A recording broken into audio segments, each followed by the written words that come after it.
बिस्मिल्लाहिर्रहमानिर्रहीम। अस्सलाम वालेकुम student. I am Abdul Wahab. आज ऑर्गेनिक केमिस्ट्री के लेक्चर नंबर 2 के साथ हाजिर हूँ। लेक्चर 2 में हम डिस्कस करने जाएंगे what are the sources of organic compounds. Organic compound के सोर्सेज क्या हैं और हम ये कैसे ऑब्टेन करते हैं। ऑर्गेनिक कंपाउंड के जो मेजर सोर्सेज हैं वो फॉसिल फ्यूल्स। ये फॉसिल फ्यूल्स क्या हैं? वो प्लांट्स, एनिमल्स जो बर्ड हुए, उन पर सॉइल की लेयर बनती गई, उन पर प्रेशर बढ़ता गया, टेम्परेचर बढ़ता गया और उनकी एनएरोबिक डिके हो गई। एनएरोबिक डिके से मुराद होता है इन दी एब्सेंस ऑफ एयर उनकी डिके हो गई, वो डिकम्पोज हो गई, उनकी स्पॉइलेज हो गई। उनकी स्पॉइलेज से जो कंपाउंड मिले उन्हें हम नाम देते हैं फॉसिल फ्यूल्स। तो what are fossil fuels? Anaerobic decay of buried plants and animal fossils.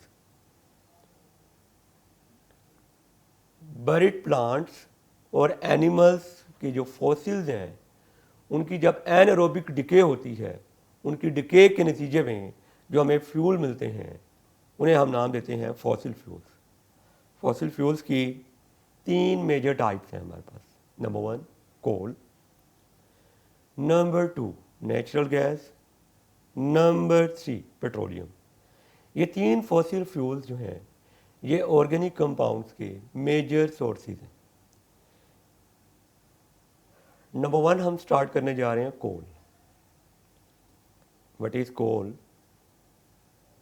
Coal a black solid है which consist of carbon, hydrogen, oxygen, nitrogen, phosphorus and sulphur. ये ऑर्गेनिक कंपाउंड का बहुत बड़ा सोर्स है और ये energy का भी बहुत बड़ा सोर्स है। हम बहुत सी इंडस्ट्रीज़ में कोल को as a source of energy use करते रहे हैं। कोल का ओरिजिन क्या है, कोल कैसे बना, अभी हम डिस्कस कर चुके हैं कि ये बरिड प्लांट्स की एनएरोबिक डिके के नतीजे में फॉसिल फ्यूल बनते हैं और कोल भी उनमें से एक फॉसिल फ्यूल है। ये बरिड प्लांट की एनारोबिक डिके के नतीजे में प्रोड्यूस हुआ जो 500 मिलियन ईयर्स अगो से ज़मीन में बरिड है। इनको ज़मीन में बरिड हुए काफ़ी अरसा गुजर चुका है। उन पर जब बैक्टीरियल एक्शन हुआ, केमिकल रिएक्शन हुए और उन प्लांट्स की डिके हुई, उन डिके के बाद जो उसकी रिमेनिंग हमें मिली उसको हमने नाम दिया कोल का। सबसे पहले जो प्लांट बरिड हुए वो वुड की फॉर्म में बरिड हुए। उन पर बैक्टीरियल एक्शन हुआ, केमिकल रिएक्शन हुए। स्टूडेंट रिमेंबर, वुड सिर्फ कार्बन नहीं है, वुड में ऑर्गेनिक कंपाउंड और इनऑर्गेनिक कंपाउंड्स मौजूद हैं। जब बैक्टीरियल एक्शन हुआ, केमिकल रिएक्शन हुई, तो वुड से इनऑर्गेनिक कंपाउंड जो हैं वो सॉइल का हिस्सा बनते गए और जो रिमेनिंग पार्ट बचा उसमें ऑर्गेनिक कंपाउंड की परसेंटेज बढ़ती गई। जब ऑर्गेनिक कंपाउंड की परसेंटेज बढ़ती गई तो उसको हमने अब वुड का नाम नहीं दिया। ये कोल की फर्स्ट फॉर्मेशन स्टेज है, ये कोल की फॉर्मेशन की फर्स्ट स्टेज है पीट। इसमें 60% कार्बन है। पीट भी अगर ज़ेरे ज़मीन पड़ा रहे तो उस पर मज़ीद टम्परेचर बढ़ने से, प्रेशर बढ़ने से उस पर बैक्टीरियल एक्शन होगा, इनऑर्गेनिक मिनरल्स मज़ीद सेपरेट होंगे और जो रिमेनिंग पार्ट बचेगा उसमें ऑर्गेनिक कंपाउंड्स की तादाद में इजाफा होगा। इन अदर वर्ड कार्बन की परसेंटेज में इजाफा होगा। तो पीट के ऊपर बैक्टीरियल एक्शन से इनऑर्गेनिक कंपाउंड्स के रिमूव होने से जो हमें रिमेनिंग पार्ट मिला उसे नाम देते हैं लिग्नाइट। और लिग्नाइट में कार्बन की परसेंटेज उससे भी ज़्यादा है।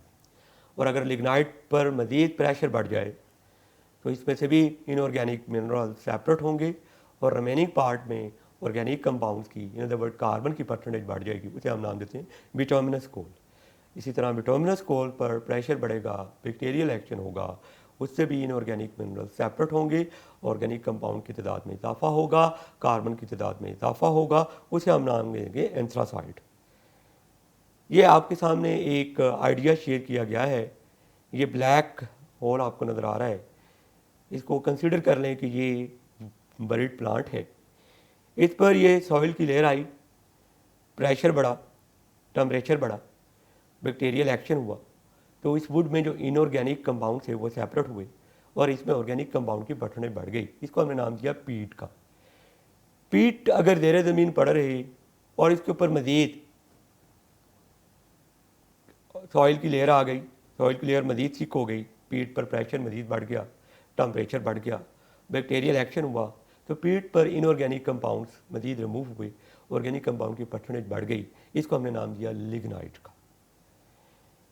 लिग्नाइट अगर ज़ेरे ज़मीन पड़ा रहा और क्ले की थिकनेस में और इजाफा हो गया, उसके ऊपर सॉइल की थिकनेस में और इजाफा हो गया, तो प्रेशर और बढ़ गया, तो लिग्नाइट के ऊपर मज़ीद बैक्टीरियल एक्शन हुआ, इनऑर्गेनिक मिनरल सेपरेट हुए और ये कन्वर्ट हो गया बिटुमिनस कोल में। अगर बिटुमिनस कोल भी ज़ेरे ज़मीन पड़ा रहा और सॉइल की लेयर बतदरीज बढ़ती रहीं और थिकनेस में और इजाफा होता रहा, तो प्रेशर बढ़ता जाएगा और बिटुमिनस कोल से इनऑर्गेनिक मिनरल्स सेपरेट होंगे और ऑर्गेनिक कंपाउंड्स की कार्बन की परसेंटेज और बढ़ जाएगी और इसको हम नाम देंगे एंथ्रासाइट। ये कोल की हमने डिफरेंट टाइप डिस्कस की। अभी तक हमने ये देखा कि कोल कैसे बना। Coal anaerobic decay of buried plant से बना, जो 500 मिलियन ईयर्स अगो ज़ेरे ज़मीन मौजूद थे, उन पर बैक्टीरियल एक्शन के नतीजे में उनकी डिकम्पोजिशन हुई तो कोल बना। फिर हमने देखा कोल की टाइप, पीट, लिग्नाइट, बिटुमिनस कोल और एंथ्रासाइट। ये peat initial stage of coal formation है, इसमें मॉइस्चर की परसेंटेज ज़्यादा है और कार्बन 60% है। पीट के बाद लिग्नाइट में ये second stage of coal formation है, इसमें मॉइस्चर इसमें भी ज़्यादा है लेकिन इसमें कार्बन की परसेंटेज पहले से बढ़ गई 67%। बिटुमिनस कोल ये third stage formation of coal है और जब आप इसकी कार्बोनाइजेशन करवाएंगे, कार्बोनाइजेशन क्या है ये हम नेक्स्ट इंशाल्लाह डिस्कस करेंगे। जब आप इसकी कार्बोनाइजेशन करवाएंगे तो उसके नतीजे में आपको कोक, कोल तार और कोल गैस मिलेगा। ये जो कोल तार है it is the major source of organic compound.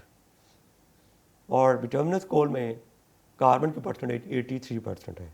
Number 4 anthracite, ये फाइनल स्टेज है इन कोल फॉर्मेशन और इसमें कार्बन की परसेंटेज 85 से 98% तक कार्बन मौजूद है। हम बात कर रहे थे कि कोल जो है वो सोर्स है ऑर्गेनिक कंपाउंड का। देखेंगे कि कोल ऑर्गेनिक कंपाउंड का सोर्स किस तरह है, ये हमें ऑर्गेनिक कंपाउंड किस तरह प्रोवाइड करता है। इसके लिए हम प्रोसेस करते हैं कार्बोनाइजेशन और destructive distillation of coal. It is thermal decomposition of coal into coke, coal gas, coal tar. जब आप कोल को हीट करेंगे up to 500 to 1000 degree C in the absence of air, इस टेम्परेचर पर और in the absence of air coal thermally decompose होगा और produce करेगा कोक, कोल गैस और कोल तार, और इसे हम नाम देते हैं कार्बोनाइजेशन और डिस्ट्रक्टिव डिस्टिलेशन। कोल तार में बहुत से ऑर्गेनिक कंपाउंड मौजूद हैं, इसलिए हम कहते हैं कि कोल जो है वो सोर्स है ऑर्गेनिक कंपाउंड का। अगर आप कोल गैस की कंपोजिशन देखें जो कि हमें डिकार्बोनाइजेशन ऑफ कोल से प्रोड्यूस हुआ, उसमें हाइड्रोजन 50% है, मीथेन 35% है और कार्बन मोनोऑक्साइड 8% है। अगर आप मीथेन की बात करें तो मीथेन का फॉर्मूला है CH4, compound of carbon and hydrogen. This is called hydrocarbon and hydrocarbon are organic compound. So you can see from here that coal is source of organic compound. इसे as a fuel भी use किया जाता है। दूसरा product जो हमें carbonisation से मिला, कोल तार। कोल तार में round about 215 different aromatic compounds हैं। एरोमेटिक कंपाउंड्स वो कंपाउंड्स जिनमें एटलीस्ट वन बेंजीन रिंग है। व्हाट इज बेंजीन रिंग, ये नेक्स्ट आर्टिकल में हम डिस्कस करेंगे। तीसरा प्रोडक्ट जो कार्बोनाइजेशन से मिला उसे हम नाम देते हैं कोक का। कोक 100% प्योर कार्बन है और ये स्टील मैन्युफैक्चरिंग में एज ए रिड्यूसिंग एजेंट और एज ए फ्यूल इस्तेमाल किया जाता है। और कैल्शियम कार्बाइड और ग्रेफाइट बनाने में भी कोक को इस्तेमाल किया जाता है। डिपॉजिट्स ऑफ कोल इन पाकिस्तान, पाकिस्तान में 184 बिलियन टन कोल मौजूद है, जिनमें से 80% कोल जो है वो लाइम क्लीन में ब्रिक्स बनाने में यूज़ किया जा रहा है और कुछ जो है वो डोमेस्टिक पर्पस के लिए यूज़ किया जा रहा है। और कोल के सबसे ज़्यादा डिपॉजिट थल में मौजूद हैं, जो कि सिंध का एक इलाका है और इसको हम पावर जनरेशन के लिए यूज़ कर सकते हैं। और पाकिस्तान में कोल को पावर जनरेशन में यूज़ करने के लिए बहुत संजीदगी से इंतज़ामात किए जा रहे हैं। जितना भी हमने डिस्कस किया इससे रिलेटेड पास्ट पेपर में जो शॉर्ट क्वेश्चन पूछा जा चुका है। But is carbonisation of coal, name the different types of coal. तो कार्बनाइजेशन क्या है? Thermal decomposition of coal when it is heated up to 500 to 1000 degree C in the absence of air in coal gas, coal tar and coke is called carbonization or destructive distillation of coal. और कोल की different types lignite, पीट, bituminous coal और anthracite. How is coal produced from the remains of the trees? तो जो कोल है उन trees के buried होने से प्रोड्यूस हुआ, जिन्हें बरिड हुए 500 मिलियन ईयर्स गुजर चुके हैं, उन पर एनारोबिक डिकम्पोजिशन के नतीजे में कोल प्रोड्यूस हुआ, जो कि हाई प्रेशर और बैक्टीरियल एक्शन की वजह से हुआ। ऑर्गेनिक कंपाउंड का दूसरा बड़ा सोर्स नेचुरल गैस है। Natural gas is the mixture of methane, ethane and propane. Methane, ethane and propane ये तीनों हाइड्रोकार्बन हैं। हाइड्रोकार्बन्स आर ऑर्गेनिक कंपाउंड्स, तो we can say that natural gas is source of organic compound. Natural gas का origin क्या है? ये living organism जो under earth मौजूद हैं उनकी डिकम्पोजिशन से नेचुरल गैस प्रोड्यूस हुई। पाकिस्तान में नेचुरल गैस के ह्यूज डिपॉजिट्स मौजूद हैं और सबसे बड़ा डिपॉजिट बलूचिस्तान का इलाका है सुई, वहाँ मौजूद है। इसको कहाँ यूज़ किया जा रहा है? इसको एज ए फ्यूल यूज़ किया जा रहा है for domestic purpose. Power generation में यूज़ किया जा रहा है। आपने गैस जनरेटर के बारे में सुना होगा। गैस जनरेटर में आप नेचुरल गैस से जो है वो इलेक्ट्रिसिटी जनरेट करते हैं। व्हीकल में एज ए फ्यूल यूज़ किया जाता है, जैसे कंप्रेस्ड नेचुरल गैस। और इसको बहुत से ऑर्गेनिक कंपाउंड के स्टार्टिंग मटेरियल के तौर पर भी यूज़ किया जाता है। ये ऑर्गेनिक कंपाउंड का दूसरा बड़ा सोर्स था हमारे पास नेचुरल गैस। ऑर्गेनिक कंपाउंड का तीसरा बड़ा सोर्स पेट्रोलियम। पेट्रा मीन होता है रॉक और ओलियम मीन ऑयल। अगर आप इसका लफ्ज़ी मतलब देखें तो रॉक ऑयल। जब ये अंडरग्राउंड सोर्सेज से निकाला जाता है तो ये यूज़ के काबिल नहीं होता, इम्प्योर होता है। इसको मिनरल ऑयल, क्रूड ऑयल या अर्थ ऑयल का भी नाम देते हैं। ये यूज़ के काबिल इसलिए नहीं होता कि ये इम्प्योर होता है। इसको यूज़ के काबिल बनाने के लिए प्रोसेस करवाया जाता है रिफाइनिंग।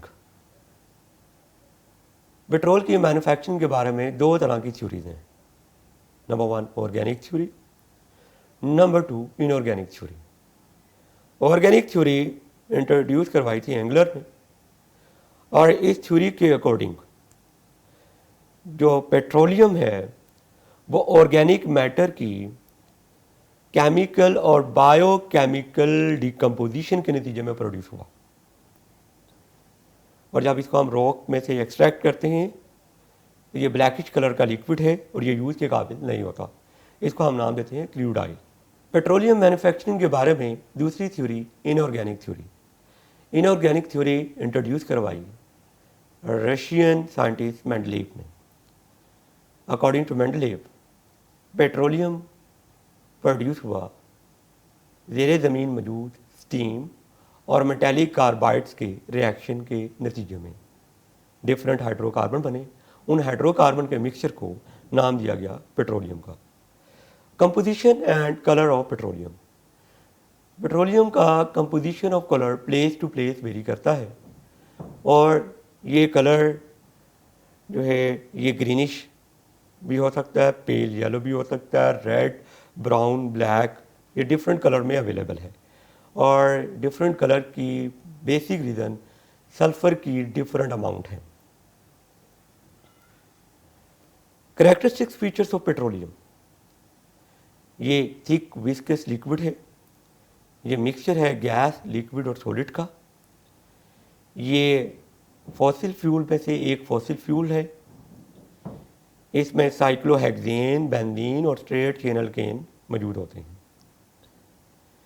रिफाइनिंग ऑफ पेट्रोलियम की बात करें तो इसमें हम 3 चीज़ें डिस्कस करेंगे, प्यूरिफिकेशन, फ्रैक्शनल डिस्टिलेशन और पाकिस्तान में रिफाइनरीज कौन कौन सी हैं। रिफाइनिंग के 2 स्टेप हैं, number 1 purification, number 2 fractional distillation. Purification में हम डिफरेंट इम्प्योरिटीज़ को हाइड्रोकार्बन जो कि हमें ज़ेरे ज़मीन मिलेगा जिसके मिक्सचर को हमने पेट्रोलियम का वहाँ से सेपरेट करेंगे। जब हमारे पास इम्प्योरिटीज़ निकल जाएंगी रिमेनिंग मिक्सचर बचेगा हाइड्रोकार्बन का, क्योंकि वो हाइड्रोकार्बन का मिक्सचर है वो यूज़ के काबिल नहीं होगा। उसको यूज़ के काबिल बनाने के लिए हम प्रोसेस करवाएंगे फ्रैक्शनल डिस्टिलेशन।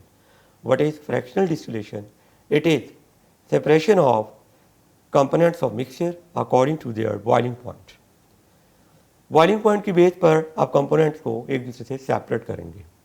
पाकिस्तान में रावलपिंडी में ऑयल रिफाइनरी मौजूद है और जिसकी रिफाइनरी कैपेसिटी जो है वो 1.25 मिलियन टन। इस तरह 2 ऑयल रिफाइनरीज मौजूद हैं कराची में, इनकी कैपेसिटी 2.13 मिलियन टन है और पाक अरब रिफाइनरी मुल्तान में मौजूद है। जब आप फ्रैक्शनल डिस्टिलेशन करवाएंगे आप डिफरेंट हाइड्रोकार्बन को सेपरेट करेंगे on the basis of difference in their boiling point. तो सबसे पहले जो फ्रैक्शन सेपरेट होगी वो होगी नेचुरल गैस। नंबर 1 में देखें, नेचुरल गैस में कार्बन एटम, यहाँ कंपोजिशन लिखा हुआ है, you can see carbon atom 1 to 4 है। इनमें कार्बन एटम की तादाद चूँकि कम है, में एटॉमिसिटी कम है, में लंदन फोर्सेस कम होंगी। लंदन फोर्सेस कम होंगी तो उनका बॉइलिंग पॉइंट कम होगा। सबसे पहले ये फ्रैक्शन सेपरेट होगी और इसको हम डिफरेंट पर्पस के लिए यूज़ कर सकते हैं। एज ए फ्यूल, इसे एज ए फ्यूल भी यूज़ किया जाता है और पेट्रोकेमिकल्स के तौर पर भी यूज़ किया जाता है। दूसरी फ्रैक्शन जो सेपरेट होगी that is called petroleum ether.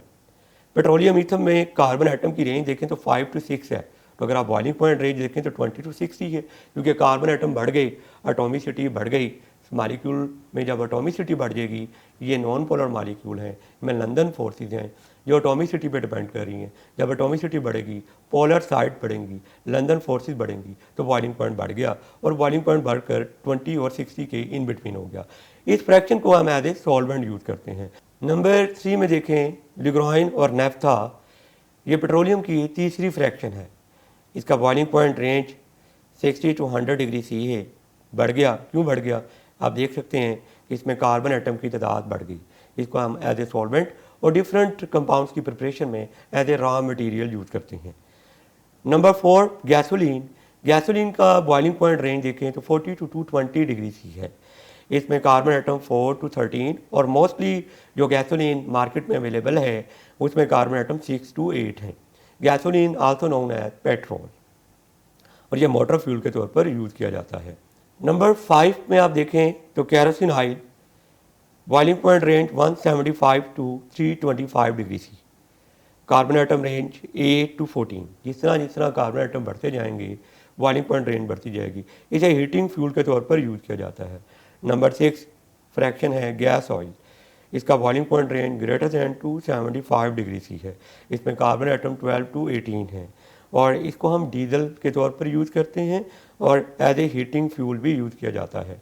Number 8 paraffin और पेट्रोलियम कोक। इसका मेल्टिंग पॉइंट रेंज दिया गया है because it is in solid form. का मेल्टिंग पॉइंट रेंज 50 और 60 डिग्री सी के दरमियान है। कार्बन एटम की तादाद 23 और 29 के दरमियान है। यह वैक्स प्रोडक्ट के तौर पर यूज किया जा रहा है। Number 9, asphalt petroleum coke. ये सॉलिड है और ये रेजिड्यू जो फ्रैक्शनल डिस्टिलेशन के बाद जो आपको सॉलिड मिल जाएगा, रेजिड्यू मिल जाएगा, that is called asphalt petroleum coke. इसे roofing, paving, fuel reducing agent के तौर पर यूज़ किया जाता है। पेट्रोलियम की फ्रैक्शनल डिस्टिलेशन से जो हमें गैसोलीन मिलती है, गैसोलीन मीन पेट्रोल मिलता है, उसकी लिमिटेशन क्या है? नंबर 1 तो ये है कि वो सिर्फ 20 से 25% मिलता है, जबकि हमारी डिमांड बहुत ज़्यादा है। नंबर 2, उसका ऑक्टेन नंबर कम है। ऑक्टेन नंबर क्या होता है, ये नेक्स्ट आर्टिकल में हमने डिस्कस करना है। इस आर्टिकल से रिलेटेड शॉर्ट क्वेश्चन नंबर 12 है एक्सरसाइज का। Describe important sources of organic compound. तो 3 सोर्स हमने डिस्कस किए। थैंक यू स्टूडेंट, आज का लेक्चर हमारा कंप्लीट हुआ। नेक्स्ट इंशाल्लाह नए लेक्चर के साथ फिर मिलेंगे। अल्लाह हाफिज़।